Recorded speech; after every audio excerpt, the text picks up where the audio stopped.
ఇటువంటి ఘర్షణలో పోలీసుల వైఫల్యాలని ఏ stitch in time saves 9 అని చెప్తారు. అంటే ఏదైనా చొక్కా కానీ కోటు కానీ తిరుగుతుంది అని అర్థమైనప్పుడు మొదటి దశలోనే జాగ్రత్త పడి ఒక కుట్టేస్తే ఆ కోటు మొత్తం చినిగిపోకుండా ఉంటుంది. దాన్నే ఇంగ్లీష్ ప్రావర్బ్ చెప్తారు, ఏ స్టిచ్ ఇన్ టైం సేవ్స్ 9 అని. ఉదయం 11:30కు పోయి కంప్లైంట్ ఇచ్చినప్పుడు పోలీసులు నిర్ణీత సమయంలో నిర్ణీత విధంగా స్పందించి ఉంటే మెదక్లో ఉన్నటువంటి ప్రశాంత వాతావరణం చెడిపోయేది కాదు. ఇక్కడ ఎవరికి కూడా ఉద్దేశం లేదు, ఎవరు కూడా ఉద్దేశపూర్వకంగా ఎట్లాంటి హింసకు పాల్పడలేదు అనేటువంటి విషయాల్ని గౌరవ కోర్టు పెద్దల దృష్టికి తీసుకురావడం జరిగింది.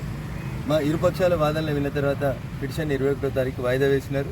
మంచి జరుగుతుందని, న్యాయం జరుగుతుందని, న్యాయం పక్షాన్ని న్యాయమూర్తులు నిలబడతారని నాకు సంపూర్ణమైనటువంటి విశ్వాసం ఉంది. Hope for the best and see you on 21st. కార్యకర్తల కష్టం వస్తే బరాబర్ వస్తామని చెప్పినాం, వస్తాం. నాకు తెలిసినటువంటి అన్ని వృత్తులలో కార్యకర్తల కోసం పనిచేస్తాం.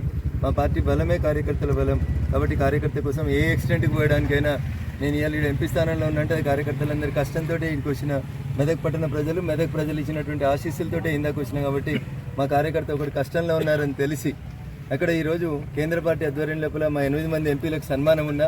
నాకు సన్మానాలు శాలువాలు కాదు, నాకు కావాల్సింది కార్యకర్త కష్టంలో పాలు పంచుకోవడం అనేటువంటి ఉద్దేశంతో మెదక్ రావడం జరిగింది. ఈ కేసుని చాలా రోజుల తర్వాత కోర్టేసుకున్నాను. మంచి జరగాలని, జరుగుతుందని ఆశాభావాన్ని వ్యక్తం చేస్తా ఉన్నాను. Thank you.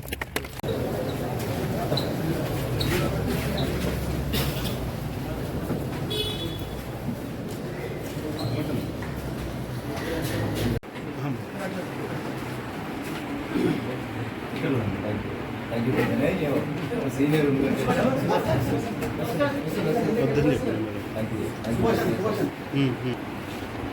ఉడకపోస్తుంది ఇంకా చాలా నేను 4 ఫోటోలు తీసిన మన పేజ్లో